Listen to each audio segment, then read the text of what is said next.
नवी मुंबईत मी खासदार झाल्यानंतर पहिल्यांदा आलो. यापूर्वी सातत्याने येत होतो.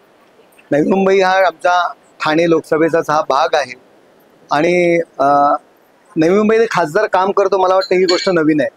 परंतु नवी मुंबईमध्ये उदाहरण आणि आपण एक वर्तमान स्थितीमध्ये आपण एक परिस्थिती निर्माण करू की नवी मुंबईला पण खासदार असतो, तो करण्याचा प्रामाणिकपणे प्रयत्न करतोय.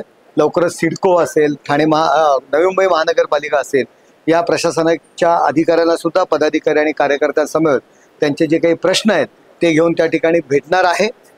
नवी मुंबईमध्ये एक चांगल्या पद्धतीने नवी मुंबई तशी प्लॅन सिटी आहे, परंतु काही गोष्टींची गरज आहे. तो काही ग्रामीण भाग आहे, मूळ नवी मुंबई आहे, त्या ठिकाणी सुद्धा काही गोष्टी करणे गरजेचं आहे. SRAचा विषय असेल, SRA सुद्धा होणं गरजेचं आहे.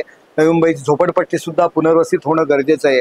नुकतंच नरेंद्र मोदी साहेबांनी PM आवास योजना 3 करोड घरं बांधणार म्हणून सांगितलेलं आहे.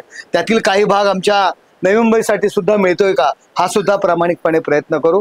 आणि नवी मुंबईला मधून लोक मतदान होणार नाही, नरेश मस्के यांना मतदान होणार नाही, अशा पद्धतीने माध्यम असतील आणि त्याच्यासमोर मांडण्याचा प्रयत्न केला. परंतु ह्याच नवी मुंबईकरांनी मला जवळजवळ या नवी मुंबई भागातून मला 20 हजाराचा लीड मला मिळालेला आहे. त्यामुळे नवी मुंबईकरांचे आभार मानण्याकरता आणि त्यांच्यासमोर नतमस्तक होण्याकरता आज आलेलो आहे.